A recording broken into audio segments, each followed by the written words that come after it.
Viewers ਫਿਰ ਦੁਬਾਰਾ ਤੁਹਾਡਾ ਸਵਾਗਤ ਹੈ ਪ੍ਰੋਗਰਾਮ ਸੱਚੋ ਸੱਚ ਵਿੱਚ। ਐਂਡ ਡਾਕਟਰ ਸਾਹਿਬ ਸਾਡਾ ਅਗਲਾ ਮੈਸੇਜ ਸੈਲਮਾ ਕੈਲੀਫੋਰਨੀਆ ਤੋਂ ਸਰਦਾਰ ਦਵਿੰਦਰ ਸਿੰਘ ਭਾਰਜ ਹੋਰਾਂ ਦਾ।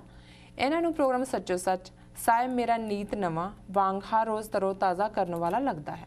ਇਹਨਾਂ ਨੇ ਸਾਡੀ ਇਸ ਹਫਤੇ ਦੀ ਲਿਖਤ ਸਿੱਖੀ ਵਿੱਚ ਵਿਆਪਕ ਜਾਤ ਪਾਤ ਦਾ ਕੋਡ ਦੀ ਵੀ ਤਾਰੀਫ ਕੀਤੀ ਹੈ। ਇਹਨਾਂ ਦਾ ਸਵਾਲ ਹੈ, ਸੂਝਵਾਨ ਧਰਮੀ ਸਿੱਖ ਵੀ ਜਾਤ ਪਾਤੀ ਸੋਚ ਤੋਂ ਕਿਉਂ ਖਹਿੜਾ ਨਹੀਂ ਛੁਡਾ ਸਕਦੇ? ਡਾਕਟਰ ਸਾਹਿਬ, ਸਭ ਤੋਂ ਪਹਿਲਾਂ ਤਾਂ ਵੀਰ ਦਵਿੰਦਰ ਸਿੰਘ ਜੀ ਭਾਰਜ ਦਾ ਧੰਨਵਾਦ। ਉਹਨਾਂ ਨੇ ਸਾਨੂੰ ਸੈਲਮਾ ਕੈਲੀਫੋਰਨੀਆ ਤੋਂ ਲਿਖਿਆ ਜੀ। ਉਹਨਾਂ ਨੂੰ ਸਾਡੀ ਲਿਖਤ ਵੀ, ਕਿਉਂਕਿ ਸਾਡਾ ਜਿਹੜਾ ਵੀਕਲੀ ਕਾਲਮ ਹੈ ਚੜ੍ਹਦੀ ਕਲਾ ਦੇ ਵਿੱਚ ਔਰ ਲਗਭਗ 1 ਦਰਜਨ ਹੋਰ ਨਿਊਜ਼ਪੇਪਰਸ ਜਿਨ੍ਹਾਂ ਦੇ ਵਿੱਚ Punjab Guardian, Akal Guardian, Punjabi Daily, Punjab Times, Fatehnama, Vangaar ਇਤਿਆਦਿ ਸ਼ਾਮਲ ਨੇ, ਉਹਨਾਂ ਦੇ ਵਿੱਚ ਛਪਦੇ ਜੀ। ਔਰ ਇਸ ਵਾਰ ਦੀ ਸਾਡੀ ਲਿਖਤ ਹੀ ਇਹ ਸੀ ਕਿ ਖਾਲਸਾ ਸਮਾਜ ਅੰਦਰ ਵਿਆਪਕ ਜ਼ਾਤ ਪਾਤ ਦਾ ਕੋਡ ਜੀ। ਔਰ ਕੁਦਰਤੀ ਕੱਲ ਇੱਕ ਐਤਵਾਰ ਵੀ ਸਾਡਾ 7:15 ਤੋਂ 8:15 ਰੇਡੀਓ ਟਾਕ ਸ਼ੋ ਹੁੰਦਾ ਹੈ, ਪ੍ਰੋਗਰਾਮ ਉਦਮ ਹੈ। ਇਹ ਹਮਸਫਰ ਪ੍ਰੋਗਰਾਮ ਤੋਂ ਉਹਨਾਂ ਨੇ ਸਬਲੀਜ਼ ਕੀਤਾ ਹੋਇਆ, ਰੇਡੀਓ ਹਮਸਫਰ ਹੈ ਜੀ। ਤੇ ਉਹਦੇ 'ਚ ਵੀ ਜਦੋਂ ਅਸੀਂ ਬੰਦਾ ਸਿੰਘ ਬਹਾਦਰ ਵੱਲੋਂ ਸਰਹੰਦ ਫਤਿਹ ਔਰ ਸਿੱਖ ਰਾਜ ਦੀ ਕਾਇਮੀ ਦੀ ਗੱਲ ਕੀਤੀ ਜੀ, ਔਰ ਜ਼ਮੀਨ ਵਾਹੁਣ ਵਾਲਾ ਜ਼ਮੀਨ ਦਾ ਮਾਲਕ ਹੈ, ਤੇ ਉਹਦੇ 'ਚ ਇੱਕ ਕਾਲਰ ਨੇ ਕਾਲ ਕਰਕੇ ਕਿਹਾ ਕਿ ਜੀ ਤੁਸੀਂ ਬੜੀ ਸਪਸ਼ਟਤਾ ਨਾਲ ਦੱਸਿਆ ਕਿ ਕਿਵੇਂ ਜਿਹੜੇ ਉਦੋਂ ਤੱਕ ਕਿਸੇ ਹੱਕ ਦੇ ਮਾਲਕ ਨਹੀਂ ਸੀ ਉਹ ਹੱਕ ਦੇ ਮਾਲਕ ਬਣੇ ਜੀ। ਉਹਦੇ 'ਚ ਵੀ ਮੈਂ ਕਿਹਾ ਵੀ ਵੱਖਰੀ ਗੱਲ ਹੈ ਕਿ ਜਿਹੜੇ ਮਾਲਕ ਬਣੇ ਉਹ ਵੀ ਸਮਾਂ ਪਾ ਕੇ ਉਸ ਮਨੂਵਾਦੀ ਸੋਚ ਆਪਣੇ ਆਪ ਨੂੰ ਉਹਨਾਂ ਨੇ ਬਾਕੀਆਂ ਨਾਲੋਂ ਉੱਚਾ ਸਮਝਣਾ ਸ਼ੁਰੂ ਕਰ ਦਿੱਤਾ। ਨਤੀਜੇ ਦੇ ਤੌਰ 'ਤੇ ਅੱਜ ਵੀ ਸਿੱਖੀ ਦੇ ਵਿੱਚ ਇਹ ਟਕਰਾਅ ਦੀ ਲਾਈਨ ਜਿਹੜੀ ਹੈ, ਉਹਨੂੰ ਭਾਵੇਂ ਦਲਿਤ ਵਰਗ ਦੇ ਨਾਲ ਕਹਿ ਲਓ, ਜ਼ਿਮੀਂਦਾਰ ਵਰਗ ਦੇ ਨਾਲ ਕਹਿ ਲਓ, ਕਿਉਂਕਿ ਇਹ ਸਿੱਖੀ ਆਸ਼ੇ ਤੋਂ ਬਿਲਕੁਲ ਉਲਟ ਹੈ ਜੀ। ਔਰ ਉਹਨਾਂ ਨੇ ਵੀ, ਭਾਈ ਸਾਹਿਬ ਨੇ, ਦਵਿੰਦਰ ਸਿੰਘ ਨੇ ਇਹੀ ਪੁੱਛਿਆ ਕਿ ਵੀ ਇਹ ਜਿੰਨੇ ਸੂਝਵਾਨ ਵੀ ਨੇ ਸਾਡੇ ਇਸ ਚੋਂ ਨਹੀਂ ਨਿਕਲਦੇ ਹੈ ਜੀ। ਉਹਦਾ ਇੱਕ ਕਾਰਨ ਤਾਂ ਇਹੀ ਹੈ ਵੀ ਇਹ 4000 ਸਾਲ ਦੇ ਪਏ ਹੋਏ ਸੰਸਕਾਰ, ਸਮਾਜਿਕ, ਘਰੇਲੂ, ਮੰਗਲ ਸ਼ਨੀਚਰ ਘਰਾਂ 'ਚ ਚੰਬੜੇ ਹੋਏ ਨੇ ਜੀ। ਸਿੱਖੀ ਜਿਵੇਂ ਅਸੀਂ ਕਹਿ ਕੇ ਹਟੇ ਹਾਂ ਵੀ ਬੜਾ ਯੰਗ ਧਰਮ ਹੈ, 5-5.5 ਸਦੀਆਂ ਦਾ, 4000 ਸਾਲ ਦੇ ਇੰਪੈਕਟ ਹੌਲੀ ਹੌਲੀ ਜਾਂਦੇ ਨੇ ਜੀ। ਦੂਸਰਾ, ਵੋਟ ਪੋਲੀਟਿਕਸ। 1947 ਤੋਂ ਬਾਅਦ ਜਿਹੜੀ ਇਹ ਵੋਟਾਂ ਦੀ ਗੱਲ ਸਾਹਮਣੇ ਆ ਗਈ, ਇਹਦੇ 'ਚ ਬਰਾਦਰੀ, ਜ਼ਾਤ ਪਾਤ, ਪਹਿਲਾਂ ਤਾਂ ਇਹ ਹੁੰਦਾ ਜੀ ਕਿਹਨੂੰ ਖੜਾ ਕਰਨਾ ਹੈ, ਕਿਹਨਾਂ ਦੀ ਕਿਹੜੇ ਇਲਾਕੇ 'ਚ ਮੈਜੋਰਟੀ ਹੈ, ਟਿਕਟ ਹੀ ਪਹਿਲਾਂ ਉਹਨਾਂ ਨੂੰ ਦਿਓ, ਫਿਰ ਦੂਜੀ ਪਾਰਟੀ ਦੇਖਦੀ ਹੈ ਜੀ ਇਹ ਵੋਟਾਂ ਤਾਂ ਉਹਨਾਂ ਨੇ ਲੈ ਜਾਣੀਆਂ, ਜਿਹੜਾ ਦੂਸਰਾ ਨੈਕਸਟ ਉਹਨਾਂ ਤੋਂ ਘੱਟ ਆਬਾਦੀ ਵਾਲੇ ਨੇ ਉਸ ਹਲਕੇ 'ਚ ਉਹਨੂੰ ਵੋਟਾਂ ਦਿਓ। ਉਹ ਫਿਰ ਉਸ ਦੇ ਔਗਣ ਸਾਰੇ ਵਿਸਾਰ ਦਿੰਦੇ ਨੇ, ਜ਼ਾਤ ਪਾਤੀ ਸਿਸਟਮ ਉੱਥੇ ਪੂਰਾ ਹਾਵੀ ਹੋ ਜਾਂਦਾ ਜੀ। ਅੱਛਾ, ਇਹੀ ਗੱਲ ਵਿਆਹਾਂ ਸ਼ਾਦੀਆਂ ਵੇਲੇ ਹੁੰਦਾ। ਅਸੀਂ ਗੱਲਾਂ 'ਚ ਤਾਂ ਭਾਵੇਂ ਜਿੰਨੇ ਮਰਜ਼ੀ ਸਾਡੇ ਵਿਦਵਾਨ, ਰਾਗੀ, ਪ੍ਰਚਾਰਕ ਵੀ ਗੱਲਾਂ ਮਾਰਨਗੇ, ਜਦੋਂ ਆਪਣੇ ਮੁੰਡੇ ਕੁੜੀ ਦੇ ਵਿਆਹ ਦਾ ਵੇਲਾ ਆਉਂਦਾ ਉਦੋਂ ਫਿਰ ਸਿੱਖੀ ਪਿੱਛੇ ਚਲੀ ਜਾਂਦੀ ਹੈ, ਫਿਰ ਬਰਾਦਰੀ ਆ ਵੜਦੀ ਹੈ ਵਿੱਚ, ਫਿਰ ਚੇਚਾ ਇਸ ਗੱਲ ਦਾ ਧਿਆਨ ਹੁੰਦਾ ਹੈ ਕਿ ਜੀ ਕੌਣ ਕਿੱਥੇ ਮੁੰਡਾ ਵਿਆਹੁਣਾ, ਔਰ ਇਹਦਾ ਸਬੂਤ ਦੇਖਣਾ ਅਖਬਾਰਾਂ ਚੁੱਕ ਕੇ ਦੇਖ ਲਓ ਜੀ ਕਿ ਜਿਹੜੇ ਰਿਸ਼ਤੇ ਹੀ ਰਿਸ਼ਤੇ ਨੇ, ਮੈਰਿਜ ਬਿਊਰੋ ਬਣੇ ਨੇ, 99% ਨੇ ਲਿਖਿਆ ਹੁੰਦਾ ਕਿ ਇਹ ਜਿਹੜਾ ਇਸ ਜ਼ਾਤ ਦਾ, ਜਾਂ ਉਦੋਂ ਉਹਨਾਂ ਨੂੰ ਉਹ ਕੋਈ ਨਹੀਂ ਹੁੰਦਾ, ਕਲੀਨ ਸ਼ੇਵ ਹੈ ਕਿ ਸਿਰ ਹੈ ਕਿ ਨਹੀਂ ਹੈ, ਇਹ ਕੋਈ ਮੈਟਰ ਨਹੀਂ ਕਰਦਾ। ਉੱਥੇ ਫਿਰ ਉਹੀ ਲਾਈਨ ਆ ਜਾਂਦੀ ਹੈ। ਬਹੁਤ ਥੋੜੇ ਨੇ ਜਿਨ੍ਹਾਂ ਨੇ ਲਿਖਿਆ ਹੁੰਦਾ ਹੈ ਕਿ ਜੀ ਸਾਨੂੰ ਜ਼ਾਤ ਪਾਤ ਦੀ ਕੋਈ ਪਰਵਾਹ ਨਹੀਂ ਹੈ, ਤੇ ਉਹਨੂੰ ਵੀ ਜਿਹੜੇ ਦੂਜੇ ਨੇ ਕਹਿਣਗੇ ਕੋਈ ਜ਼ਰੂਰ ਕੋਈ ਨੁਕਸ ਹੋਣਾ ਹੈ ਜਿਹੜਾ ਇਹ ਨਹੀਂ। ਸੋ ਇਹ ਜਿਹੜਾ ਇੱਕ ਟ੍ਰੈਂਡ ਹੈ, ਜਿਹੜਾ ਇੱਕ ਸਾਡੀ ਮੈਜੋਰਟੀ ਸੁਸਾਇਟੀ 'ਚੋਂ ਆਇਆ ਹੈ, ਇਹ ਦੁਖਦਾਈ ਹੈ। ਇਹਨੂੰ ਮੈਂ ਲਿਖਿਆ ਜਿਹੜਾ ਆਰਟੀਕਲ ਸੀ ਜ਼ਾਤ ਪਾਤ ਦਾ ਕੋਡ, ਇਹ ਕੋਡ ਹੈ, ਕੋਡ ਚੰਬੜਿਆ ਹੋਇਆ ਹੈ, ਇਹ ਗੁਰੂਆਂ ਦੀਆਂ ਸਿੱਖਿਆਵਾਂ ਦੇ ਬਿਲਕੁਲ ਉਲਟ ਹੈ। ਔਰ ਇਸ ਤੋਂ ਖਹਿੜਾ ਛਡਾਈਏ, ਮੈਂ ਸਮਝਦਾ ਕਿ ਜਿਹੜੇ ਵੀ ਸਾਡੇ ਸੁਚੇਤ ਗੁਰਸਿੱਖ ਵੀਰ ਭੈਣਾਂ ਨੇ ਉਹ ਇਸ ਗੱਲ ਨੂੰ ਯਕੀਨੀ ਬਣਾਉਣ ਕਿ ਬਿਨਾਂ ਜ਼ਾਤ ਗੋਤ ਦੀ ਵਿਚਾਰ ਦੇ ਆਨੰਦ ਕਾਰਜ, ਵਿਆਹ ਸ਼ਾਦੀ, ਔਰ ਇਹ ਸਾਡੀ ਰਹਿਤ ਮਰਿਆਦਾ 'ਚ ਸਪਸ਼ਟ ਹੈ ਕਿ ਖਾਲਸਾ ਖਾਲਸੇ ਨਾਲ ਅਭੇਦ ਵਰਤੇ।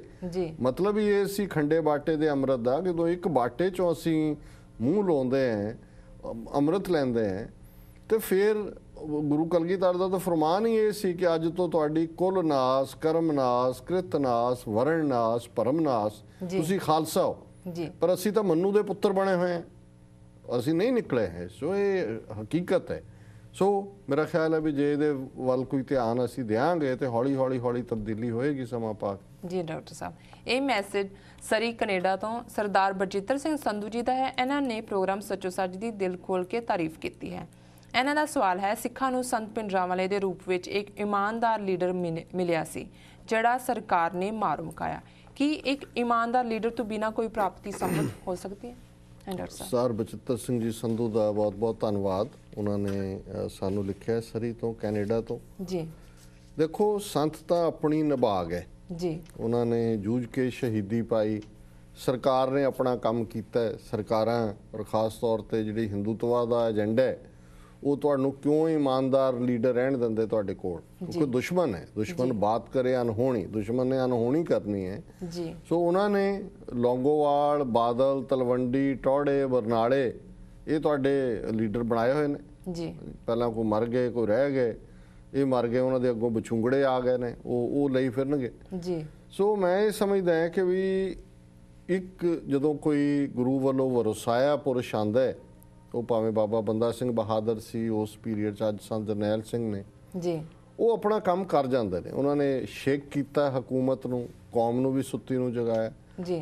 ਹੁਣ ਅਸੀਂ ਇਹ ਬੈਠੇ ਨਾ ਡਿੱਕੀ ਜਾਈਏ ਕਿ ਵੀ ਕੋਈ ਆਏ ਤੇ ਅਸੀਂ ਕੁਝ ਕਰੀਏ, ਸਾਡੇ ਵੀ ਉਨੇ ਹੀ, ਅਸੀਂ ਵੀ ਸਿੱਖ ਹਾਂ ਸਾਰੇ ਜੀ। ਸੋ ਜੇ ਇਮਾਨਦਾਰੀ ਨਾਲ ਹਰ ਥਾਂ ਤੇ 2 ਵੀਰ 4 ਵੀਰ 2 ਭੈਣਾਂ 4 ਭੈਣਾਂ ਕੁਝ ਵੀ ਰਲ ਕੇ ਉਦਮ ਦੇ ਨਾਲ ਜਿੱਥੇ ਜਿੱਥੇ ਜੋ ਵੀ ਕੀਤਾ ਜਾ ਸਕਦਾ ਕਰਨਾ ਸ਼ੁਰੂ ਕਰੀਏ, ਉਹੀ ਦੁਨੀਆ ਭਰ ਦੇ ਜਿਹੜੇ ਐਕਟਿਵਿਸਟ ਨੇ ਵੀਰ ਭੈਣਾਂ, ਉਹਨਾਂ ਦਾ ਇੱਕ ਨੈਟਵਰਕ ਬਣ ਜਾਏਗਾ। ਉਹ ਇੱਕ ਇਮਾਨਦਾਰ ਨੈਟਵਰਕ ਹੋਏ ਤੇ ਜ਼ਰੂਰ ਪ੍ਰਾਪਤੀ ਹੋਏਗੀ। ਸਿਰਫ ਇਹ ਡਿੱਕੀ ਨਾ ਜਾਈਏ ਕਿ ਜੀ ਆਓ, ਜਿਵੇਂ ਸਾਡੇ ਵੀ ਕਈ ਗੁਰਪੁਰਬਾਂ ਤੇ ਹੋਏਗਾ, ਬਾਬਾ ਜੀ ਆ ਜਾਓ, ਤੁਸੀਂ ਆ ਕੇ ਦੇਖੋ। ਬਾਬਾ ਜੀ ਗਏ ਕਿੱਥੇ ਨੇ? ਬਾਬਾ ਜੀ ਤਾਂ ਬੈਠੇ ਨੇ, ਗੁਰੂ ਗ੍ਰੰਥ ਸਾਹਿਬ ਦੇ ਰੂਪ 'ਚ ਬੈਠੇ ਨੇ, ਉਹਨਾਂ ਦੇ ਉਪਦੇਸ਼ ਨੇ ਜੀ। ਸੋ ਤੁਸੀਂ ਜਿਹੜੇ ਅਸੀਂ ਉਹਨਾਂ ਦੀ ਉਮਤ ਹੈ, ਅਸੀਂ ਸਿੱਖੀ ਦੇ ਉੱਤੇ ਖਲੋ ਕੇ ਤਬਦੀਲੀ ਵੱਲ ਤੁਰੀਏ, ਨਾ ਕਿ ਡੀਕੀਏ ਕਿ ਕੋਈ ਉੱਥੋਂ ਆਏਗੀ ਤਬਦੀਲੀ। ਜੀ ਡਾਕਟਰ ਸਾਹਿਬ, ਤੁਹਾਡਾ ਬਹੁਤ ਬਹੁਤ ਸ਼ੁਕਰੀਆ। ਤੁਸੀਂ ਸਾਡੇ ਦਰਸ਼ਕਾਂ ਨੂੰ ਆਈਆਂ ਈਮੇਲਸ ਉੱਪਰ ਆਪਣੇ ਵਿਚਾਰਾਂ ਦੀ ਰੋਸ਼ਨੀ ਪਾਈ ਤੇ ਸਾਨੂੰ ਆਸ ਹੈ ਕਿ ਸਾਡੇ ਵਿਊਅਰਸ ਨੂੰ ਉਹਨਾਂ ਦੇ ਕੁਐਸਚਨਾਂ ਦੇ ਆਨਸਰ ਮਿਲ ਗਏ ਹੋਣਗੇ। ਤੇ ਹੁਣ ਅਸੀਂ ਆਪਣੀ ਈਮੇਲ ਦਾ ਸਿਲਸਿਲਾ ਇੱਥੇ ਹੀ ਬੰਦ ਕਰਦੇ ਹਾਂ ਤੇ ਸਵਾਲ ਜਵਾਬ ਦਾ ਸਿਲਸਿਲਾ ਸ਼ੁਰੂ ਕਰਦੇ ਹਾਂ। ਡਾਕਟਰ ਸਾਹਿਬ, ਅੱਜ 13 ਮਈ 2013 31 ਵਿਸਾਖ ਨਾਨਕ ਸਾਹਿਬ 545 ਦਾ ਦਿਨ ਹੈ ਤੇ ਤੁਸੀਂ ਸਾਡੇ ਦਰਸ਼ਕਾਂ ਨੂੰ ਦੱਸੋ ਕਿ ਅੱਜ ਦੇ ਦਿਨ ਦੀ ਸਿੱਖ ਇਤਿਹਾਸ ਅਤੇ ਵਰਲਡ ਹਿਸਟਰੀ ਵਿੱਚ ਕੀ ਮਹੱਤਤਾ ਹੈ? ਦੇਖੋ, ਬੇਸ਼ੱਕ ਇਹ ਵਾਕਿਆ ਕੱਲ੍ਹ ਦਾ ਹੈ, 12 ਮਈ ਦਾ ਹੈ, ਪਰ ਕਿਉਂਕਿ 12 ਮਈ ਨੂੰ ਚੱਪੜਚਿੜੀ ਦੀ ਮੈਦਾਨ ਦੇ ਵਿੱਚ ਬਾਬਾ ਬੰਦਾ ਸਿੰਘ ਬਹਾਦਰ ਦੀ ਕਮਾਂਡ ਥੱਲੇ 800 ਸਾਲ ਦਾ ਇਤਿਹਾਸ ਬਦਲਿਆ ਸਿੱਖਾਂ ਨੇ ਜੀ। ਵਜ਼ੀਰ ਖਾਂ ਦੀਆਂ ਫੌਜਾਂ ਨੂੰ, ਸਰਹੰਦ ਦੀਆਂ ਵੱਡੀ ਫੌਜ ਜਿਨ੍ਹਾਂ ਦੇ ਕੋਲ ਹਾਥੀ ਨੇ, ਤੋਪਖਾਨੇ ਨੇ, ਵੱਡਾ ਤੋਪਖਾਨਾ, ਛੋਟੀਆਂ ਬੰਦੂਕਾਂ ਜੀ, ਤੇ ਇੱਧਰ ਉਹ ਸਿੱਖ ਨੇ ਜਿਨ੍ਹਾਂ ਦੇ ਕੋਲ ਗੁਰੂ ਦਾ ਭਰੋਸਾ ਹੈ, ਗੁਰੂ ਦਾ ਪਿਆਰ ਹੈ, ਹੱਥ ਦੇ ਵਿੱਚ ਦਾਤੀਆਂ ਨੇ, ਡੰਡੇ ਨੇ, ਜੋ ਘਰੋਂ ਆਇਆ ਲੈ ਕੇ ਆ ਗਏ ਜੀ। ਪਰ ਰੋਹ ਹੈ ਕਿ ਵੀ ਇਹ ਜ਼ੁਲਮ ਦੀ ਨਗਰੀ ਹੈ। ਛੋਟੇ ਸਾਹਿਬਜ਼ਾਦੇ ਗੁਰੂ ਦੇ ਨੀਹਾਂ 'ਚ ਚਿਣੇ ਨੇ, ਮਾਤਾ ਗੁਜਰੀ ਨੂੰ ਸ਼ਹੀਦ ਕੀਤਾ, ਇੱਥੋਂ ਹੀ ਪਾਪੀ ਜਿਹੜੇ ਇਹਨਾਂ ਦੇ ਹੁਕਮ ਨਿਕਲਦੇ ਰਹੇ ਨੇ ਜੀ। ਸੋ 12 ਮਈ 1710 ਨੂੰ 800 ਸਾਲ ਦੀ ਹਿਸਟਰੀ ਬਦਲਦੀ ਹੈ। ਵਜ਼ੀਰ ਖਾਨ ਦੀਆਂ ਫੌਜਾਂ ਦੀ ਡਿਫੀਟ ਹੁੰਦੀ ਹੈ ਤੇ ਅਗਲੇ ਦਿਨ 13-14 ਮਈ ਫਿਰ ਸਰਹੰਦ ਫਤਿਹ ਹੈ, ਜਦੋਂ ਕਿ ਉਸ ਲੜਾਈ ਦੇ ਵਿੱਚ ਫਤਿਹ ਹੋਈ। ਪਰ ਸਰਹੰਦ ਵੱਲ ਜਦੋਂ ਆਏ, ਕਿਲੇ ਦੇ ਵਿੱਚ ਵੀ ਆਕੀ ਹੋ ਕੇ ਬੈਠੇ ਨੇ, ਅੰਦਰੋਂ ਬੰਦੂਕਾਂ ਤੋਪਾਂ ਚੱਲ ਰਹੀਆਂ, ਉਹਦੇ 'ਚ ਵੀ ਨੁਕਸਾਨ ਹੋਇਆ। ਪਰ 14 ਮਈ ਤੱਕ ਪਹੁੰਚਦੇ ਆ ਜਿਹੜਾ ਫਿਰ ਖਾਲਸਾ ਰਾਜ ਸਥਾਪਿਤ ਹੋ ਜਾਂਦਾ ਹੈ ਜੀ। ਖਾਲਸੇ ਦਾ ਆਪਣਾ ਖਾਲਸਾ ਰਾਜ ਦਾ ਸਿੱਕਾ ਚੱਲਦਾ ਹੈ। ਸਿੱਕਾ ਜ਼ਦਬਰ ਹਰ ਦੋ ਆਲਮ ਜੀ, ਤੇਗ ਨਾਨਕ ਵਾਹਿਬ ਅਸਤ, ਫਤਿਹ ਗੋਬਿੰਦ ਸਿੰਘ ਸ਼ਾਹੇ ਸ਼ਾਹਨ ਫਜ਼ਲ ਸੱਚਾ ਸਾਹਿਬ ਅਸਤ, ਕਿ ਅਸੀਂ ਤੇਗ ਗੁਰੂ ਨਾਨਕ ਦੀ ਔਰ ਫਤਿਹ ਸ਼ਾਹਾਂ ਦੇ ਸ਼ਹਿਨਸ਼ਾਹ ਗੁਰੂ ਗੋਬਿੰਦ ਸਿੰਘ ਸਾਹਿਬ ਦੀ ਜੀ। ਇਹ ਸਿੱਕਾ ਪਹਿਲਾ ਸਿੱਖ ਰਾਜ ਦਾ ਮੋਹਰ ਹੈ, ਰਾਇਲ ਸਟੈਂਪ ਉਹਦੇ ਤੇ ਸ਼ਬਦ ਨੇ, ਦੇਗੋ ਤੇਗੋ ਫਤਿਹ ਹੋ ਜੀ, ਨੁਸਰਤ ਬੇਦਰੰਗ ਯਾਫਤ ਅਜ਼ ਨਾਨਕ ਗੁਰੂ ਗੋਬਿੰਦ ਸਿੰਘ, ਦੇਗ ਤੇਗ ਫਤਿਹ ਤੇ ਅਟੁੱਟ ਬਖਸ਼ਿਸ਼ਾਂ ਜੀ, ਇਹ ਸਾਨੂੰ ਗੁਰੂ ਨਾਨਕ ਗੁਰੂ ਗੋਬਿੰਦ ਸਿੰਘ ਸਾਹਿਬ ਨੇ ਬਖਸ਼ੀਆਂ ਜੀ। ਔਰ ਪਹਿਲਾ ਐਲਾਨ ਜਿਹੜਾ, ਪਹਿਲਾ ਰਾਇਲ ਪ੍ਰੋਕਲੇਮੇਸ਼ਨ, ਸ਼ਾਹੀ ਐਲਾਨ ਜਿਹੜਾ ਬਾਬਾ ਬੰਦਾ ਸਿੰਘ ਬਹਾਦਰ ਕਰਦਾ ਕਿ ਜ਼ਮੀਨ ਵਾਹੁਣ ਵਾਲਾ ਜ਼ਮੀਨ ਦਾ ਮਾਲਕ ਹੈ। Tiller of the land is the owner of the land. ਇਹ ਬਹੁਤ ਵੱਡੀ ਗੱਲ ਸੀ ਜੀ, ਫਰਾਂਸ ਦੇ ਰੈਵੋਲੂਸ਼ਨ ਤੋਂ ਕਈ ਦਹਾਕੇ ਪਹਿਲਾਂ। ਸੋ ਅਸੀਂ ਸਮਝਦੇ ਹਾਂ ਵੀ ਇਹ ਮੁਬਾਰਕ ਦਿਨ ਜਿਹੜਾ ਹੈ ਸਾਡੇ ਇਤਿਹਾਸ ਦਾ ਪਹਿਲਾ ਸਿੱਖ ਰਾਜ ਸਥਾਪਿਤ ਹੁੰਦਾ ਹੈ। ਭਾਵੇਂ ਉਹ ਆਇਆ ਚਲਾ ਗਿਆ, ਫਿਰ ਸਿੱਖ ਮਿਸਲਾਂ ਦਾ ਰਾਜ ਆਇਆ, ਉਹ ਵੀ ਅਲਟੀਮੇਟਲੀ ਸਰਕਾਰੇ ਖਾਲਸਾ ਦੇ ਰੂਪ 'ਚ ਹੋਰ ਤਾਕਤਵਰ ਹੋਇਆ ਜੀ। ਸੋ 13 ਮਈ ਨੂੰ ਬਲੈਕ ਥੰਡਰ ਦੇ ਨਾਂ ਥੱਲੇ ਅਸੀਂ ਗੱਲ ਕੀਤੀ ਸੀ ਕਿ ਕਿਵੇਂ 9-10 ਮਈ ਨੂੰ 1988 ਚ ਦਰਬਾਰ ਸਾਹਿਬ ਜਿਹੜੇ ਉਹਨਾਂ ਨੇ ਆਪਣੇ ਏਜੰਟ ਵਾੜੇ ਸੀ, ਉਹਨਾਂ ਰਾਹੀਂ ਜਿਹੜਾ ਉਹਨਾਂ ਨੇ ਉਹ ਗਲਤ ਕੰਮ ਵੀ ਕਰਵਾਏ। ਫਿਰ ਆਪ ਹੀ ਇਹ ਦੱਸਣ ਲਈ ਕਿ ਜੀ ਦੇਖੋ ਇਹ ਗਲਤ ਸੀ ਔਰ ਅਸੀਂ ਆਏ ਹਾਂ। ਸੋ ਇਹ ਗੋਲਾਬਾਰੀ ਲਗਾਤਾਰ 3-4 ਦਿਨ ਦੁਨੀਆ ਭਰ ਦੇ ਕੈਮਰਿਆਂ ਦੇ ਸਾਹਮਣੇ ਉੱਥੇ ਹੁੰਦੀ ਰਹੀ ਜੀ। ਤੇ ਫਿਰ ਪਿਛਲੇ 29-30 ਸਾਲ ਤੋਂ ਜਿਹੜੇ ਸਿੱਖ ਬਾਹਰ ਪੰਥ ਦੀ ਗੱਲ ਕਰਦੇ ਨੇ, ਉਹਨਾਂ ਦੀ ਕਈ ਬਲੈਕ ਲਿਸਟਾਂ ਬਣੀਆਂ, ਕਈ ਕੱਢੀਆਂ, ਪਰ 13 ਮਈ 2012 ਨੂੰ ਇਹ ਡਰਾਮਾ ਕੀਤਾ ਗਿਆ ਕਿ ਜੀ ਜਿਹੜੀ ਪ੍ਰਵਾਸੀਆਂ ਦੀ ਬਲੈਕ ਲਿਸਟ ਦੇ ਵਿੱਚ 169 ਨਾਂ ਸੀ, ਉਹਦੇ ਚੋਂ ਅਸੀਂ 142 ਕੱਢ ਦਿੱਤੇ ਨੇ। ਪਤਾ ਨਹੀਂ ਕਿੰਨੇ ਸੌ ਹੋਰ ਪਾ ਲਏ ਨੇ, ਪਰ ਜਿਨ੍ਹਾਂ ਦੇ ਇਹਨਾਂ ਨੇ ਕਿਹਾ ਵੀ ਕੱਢੇ ਵੀਜ਼ੇ ਵੂਜ਼ੇ, ਉਹਨਾਂ ਨੂੰ ਵੀ ਨਹੀਂ ਦਿੱਤੇ ਜੀ। ਵਰਲਡ ਹਿਸਟਰੀ ਦੇ ਹਵਾਲੇ ਨਾਲ 1918 ਚ ਪਹਿਲੀਆਂ 에ਅਰ ਮੇਲ ਸਟੈਂਪਸ, ਅੱਜ ਅਸੀਂ ਚਿੱਠੀ ਪਾਉਂਦੇ ਹਾਂ, ਐਕਸਪੈਕਟ ਕਰਦੇ ਹਾਂ ਵੀ ਅਗਲੇ ਦਿਨ ਮਿਲ ਜਾਏਗੀ ਜੀ। ਸੋ ਇਹ ਜਿਹੜੀਆਂ ਹਵਾਈ ਮੇਲ ਦੇ ਲਈ ਟਿਕਟਾਂ ਇਸ਼ੂ ਹੋਈਆਂ ਅਮਰੀਕਾ 'ਚ ਪਹਿਲਾਂ 1918 ਚ ਅੱਜ ਦੇ ਦਿਨ। ਜੀ। ਚਰਚਲ ਬਹੁਤ ਵੱਡਾ ਲੀਡਰ ਹੋਇਆ ਜਿਹਨੇ ਸੈਕੰਡ ਵਰਲਡ ਵਾਰ ਦਾ ਰੰਗ ਢੰਗ ਬਦਲ ਦਿੱਤਾ, ਇੰਗਲੈਂਡ ਦਾ ਪ੍ਰਧਾਨ ਮੰਤਰੀ ਸੀ।